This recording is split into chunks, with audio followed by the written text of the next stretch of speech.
Okay, my friends, here's the topic of the day, right? It's okay to say no. It is okay to say no. And I want to say if you're tired of saying yes all the time, even though you're like, "Ugh," internally, you know that's not what you really, really want to do, today's for you. If you find it challenging to set boundaries and prioritize your own needs and desires, today is for you. And I know, why is it so hard sometimes? Why is it so hard? And if you're a serial people pleaser, anyone here serial people pleaser? Raise your hand. Um, but if you're a serial people pleaser, then this is for you, because we're going to really dive into why it's hard to say no, as well as how to overcome the guilt and the fear, and the art of saying no. And so if you're new here, I'm Erin Bird, and I support dance studio owners and educators to really grow their businesses without the burnout or the overwhelm or the sacrificing of their personal life, because the truth is you don't have to do that, right? You don't have to do all of that. And if you're coming in on the replay, we want to know that as well. Drop a hashtag replay, and we will make sure to continue the conversation. Now, I am a learn out loud, conversational, let's chat about it kind of gal. And so, as we're talking today, if you have a moment of a aha or a nugget or a takeaway, please drop them in the chat for two reasons. Number one, when we write, when we type down, it anchors in those ideas. It connects things for us, and then we know that sharing is caring. We are better together. And so when we do those sort of things, it is helping those people who come back later on the replay. They're like, oh, there was a nugget. Let me lean in a little bit closer and listen to this. Right? So I love for us to take and give our ahas, our takeaways, those little nuggets, drop those in there. Now, let's go ahead and dive into this whole idea of saying no. So, I can tell you that most of us in our industry have servants' hearts. We truly want to serve. We are, we're in it for the impact.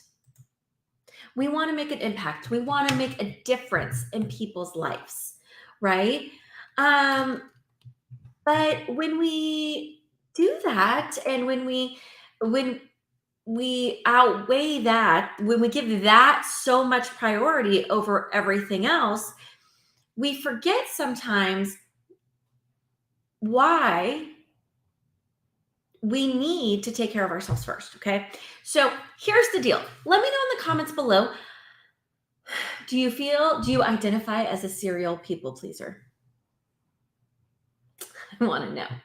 Now, I have to tell you, I am a reformed people pleaser. No, I still want to make people happy, but not to my own detriment and not to my family's detriment. And this week, there have been a lot of conversations that I've been having with studio owners about kind of surrounding this topic, and how it's feeling really hard to hold the line and hold the boundaries. Okay. I'm like, now I have to tell you that, yeah, there's been many, many conversations this week that I've had with studio owners about this particular topic, and how to navigate saying no without fear, without guilt, without judgment.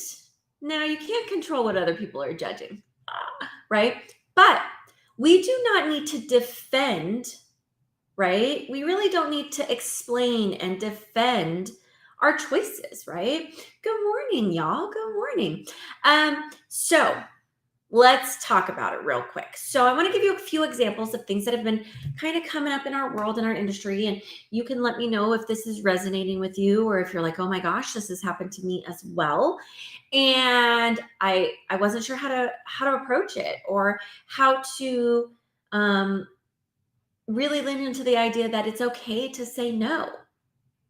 Now, I had a client who, she had some some issues. She had some people who came in, they enrolled their, two separate parents who came in, enrolled their children into a class. They were not tiny tots, let's just put it that way. Did everything, signed everything, paid all the things, did everything. And then they had the first class. And unfortunately, they were upset at the end of the class, the parents, not the kiddos.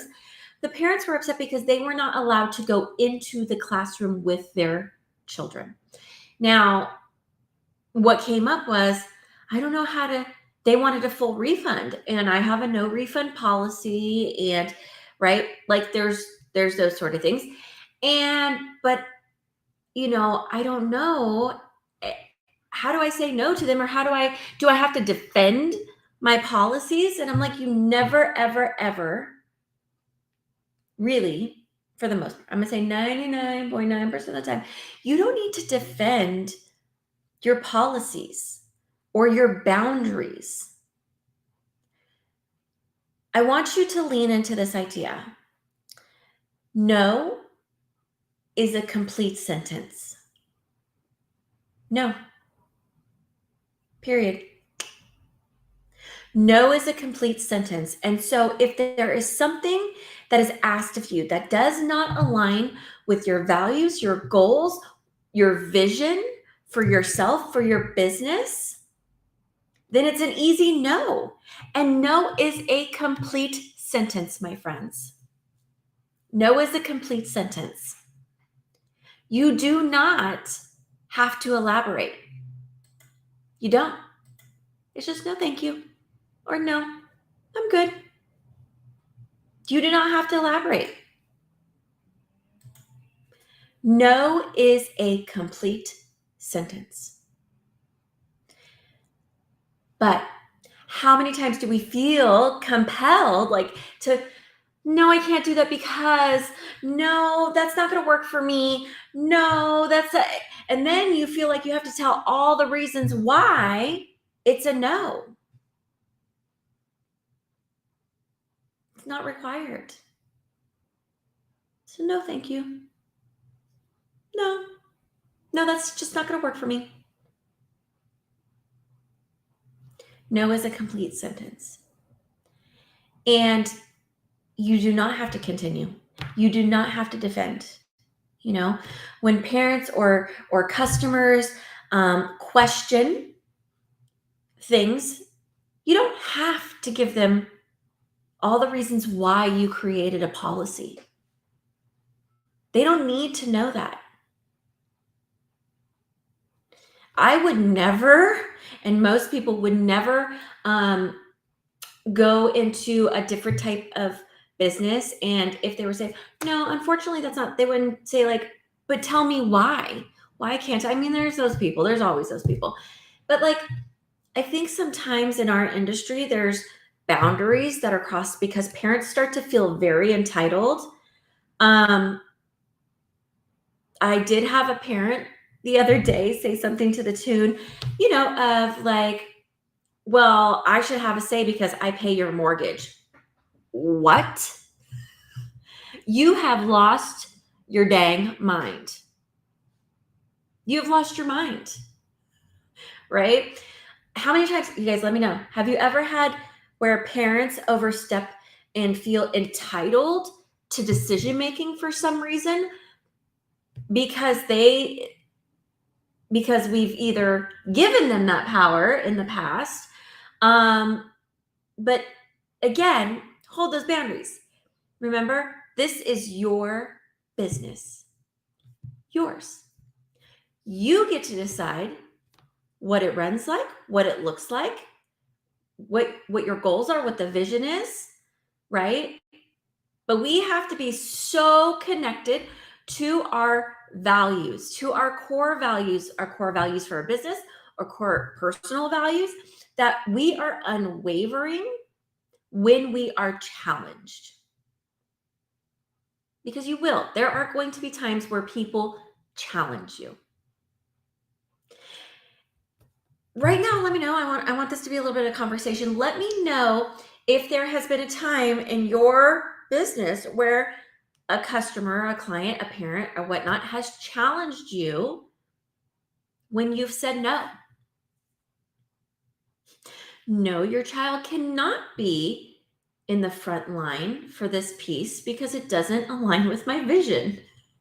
No, your child cannot have a solo because they are not on the team comp. No, they don't just get to do a solo, they have to be part of the team first. Have you ever had a time where parents challenge you? Let me know. I want to know. Now, I have beliefs that our people pleasing tendencies are deep rooted, and they start when the stories start when we are young, my friends, and it takes a long time um, to break some of those stories. And it is things that we get told,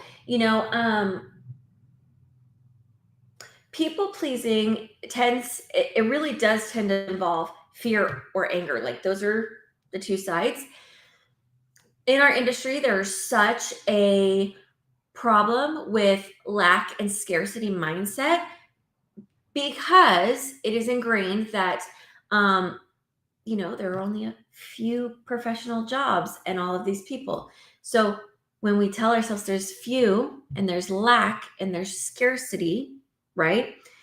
Couple that with starving artist mentality, y'all. This is a recipe.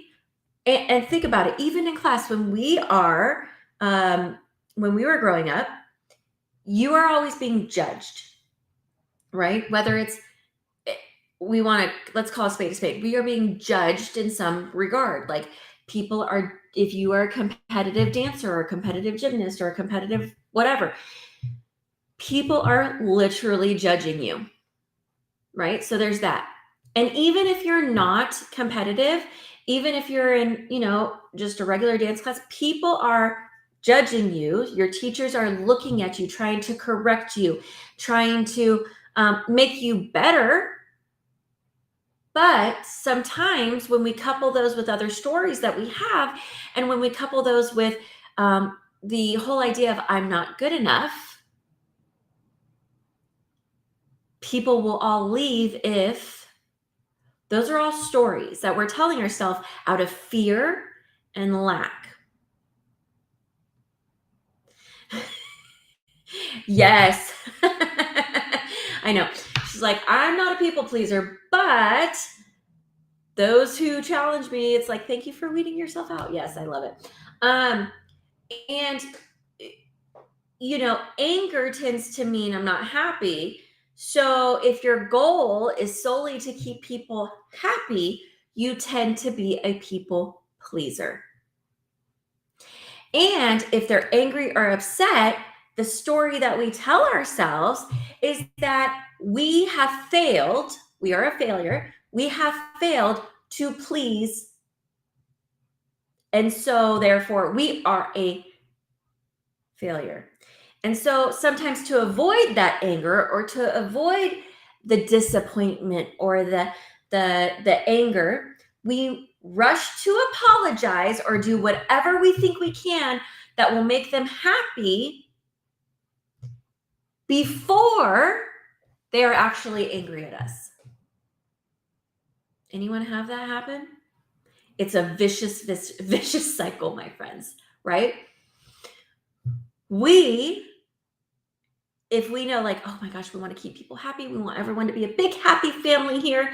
Well, here's the deal, guys. Sometimes families fight. And we need to have conflict resolution, right? We need that's important. But if you are so worried about pleasing other people because we are seeking approval from other people's, we're seeking validation of our self-worth. And I know this isn't feel like a fun topic, but the truth is that we people please to our own detriment from fear, lack of self-worth, worrying about making people upset, worrying about, oh my gosh, if I make this decision, everyone's going to leave. Or if I tell them no, they're going to go onto Google and give me a 1-star rating and nobody will want to come to me. Here's the thing, my friends. You got to pick your hard. You have to pick your hard. There's going to be hard things.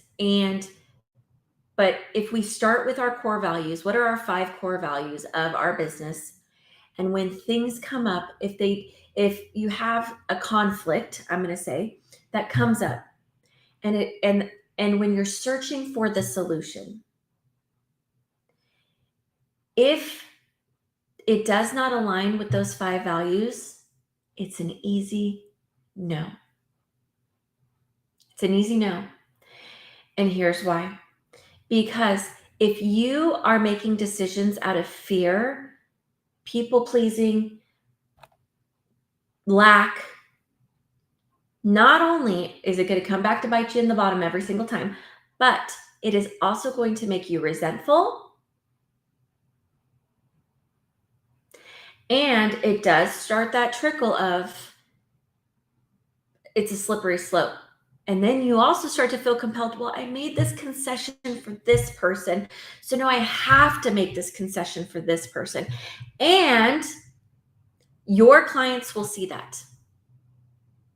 Why is it okay for Sally to not be on the team and do the group numbers and only have a solo?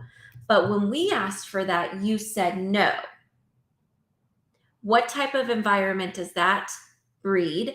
And it makes it seem like you're not a person of integrity. When those things come up, go back to your core values. Go back to them. And it really does help us make easier decisions. Okay? Now, I know one of the things that I said we were going to dive into is like, how do we actually stop? If you feel like this is like hitting you at the core, how do we stop people pleasing? Now, I'm not going to say this is blanket. I'm going to give you a couple different tips and tricks on how to kind of break this habit. Yeah. Here's the thing. When you have something come up, take a pause. People do not need a response immediately. Stall, basically, right? Stall. Take a pause. Take some time to think about it. Go back to, does it align with those values? And then answer. You do not have to respond to people immediately.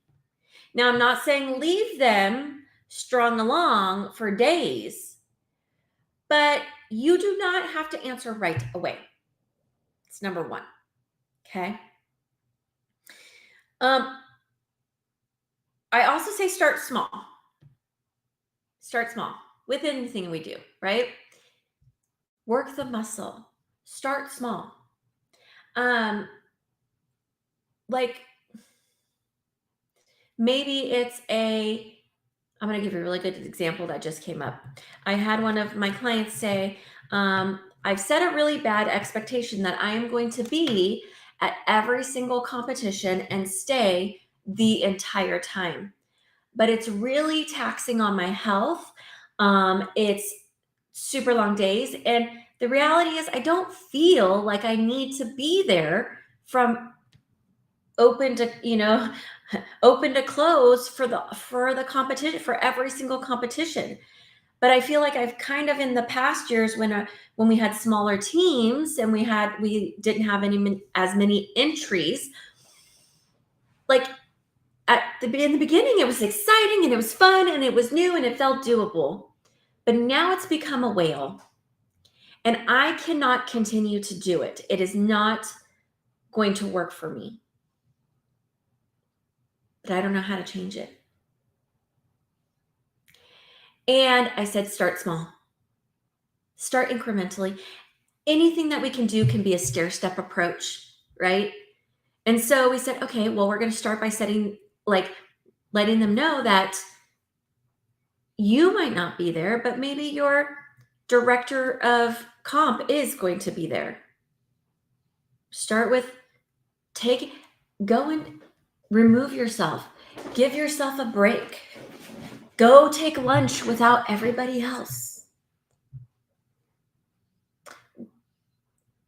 You have the teacher there who choreographed the number, who is warming them up, whatever, and you've seen that routine 20 times, you don't need to be there. Okay, start small. Then you can work the muscle and start to shift the culture and start to shift the expectations. Okay, so start small. The next thing I'm going to say, and it might sound so silly, is if you struggle with saying no, then rehearse saying no. There are many ways to be tactful when saying no, to be empathetic when saying no, and rehearsing these, as silly as it sounds, will help you start to feel confident when it comes time for you to say no.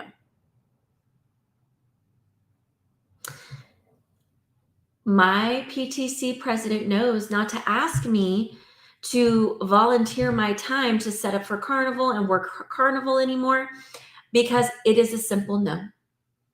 Now, she also knows that we've had conversations and I will get her anything that she needs. You need water? You got it. You need sodas? You need candy? You need prizes? You let me know. I've got you. But for me, the carnival does not bring me joy.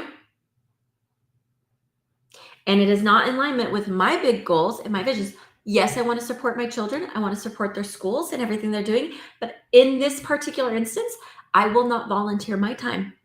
So it's a no. And that's it. The first year she didn't understand and I'm like, no. Second year she thought, oh, I'll ask again. Maybe things are different. And it was a no. And now she's like, Erin, are you on water this year? Yes, I'm on water. Okay. It's not because I don't want to help out our school. It's because I don't have the time in my schedule, and it doesn't bring me joy. There are other things that bring me joy, so I choose to do those. So it's a simple no now. And we've gone through this a couple times with different PTC presidents, and they all know every time it's a no. And that's it. Okay. Also, one of the things that I will say that help with the people pleasing and when people ask you for time is really looking at your schedule and time blocking. And the reason I'm putting this in here is important because so many times people will ask you for your time. Oh, I just have a quick question, or could you just help me with this thing real quick? Or, hey, we're doing this thing over here. Would you volunteer your time?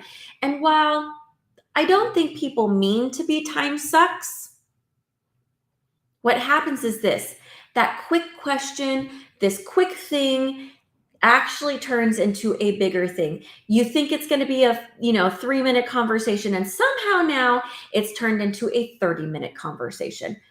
When you time block, when you look at your schedule, I also block in buffers, breathing room, right? Like those sort of things. I build those into our schedule. But when you time block, it's very clear to see like, oh, no, unfortunately, I cannot help you on Saturday at 2 p.m. because I have something else scheduled. Now, maybe that scheduled time is you sitting in your hammock in the yard reading a book, but that doesn't matter. That's your time, and it's scheduled and it's blocked into your calendar. Therefore, it is unavailable for anyone else. So, my friends, no is a complete sentence. And I would love to know if you had any nuggets, any takeaways, any of these tips and tricks are going to help you. And if you're still struggling, just know it's a work in progress. But I'm going to leave you there. I hope you have a fantastic week, and I will see you all next week for another episode of the Erin Bird Live Show. Bye, friends.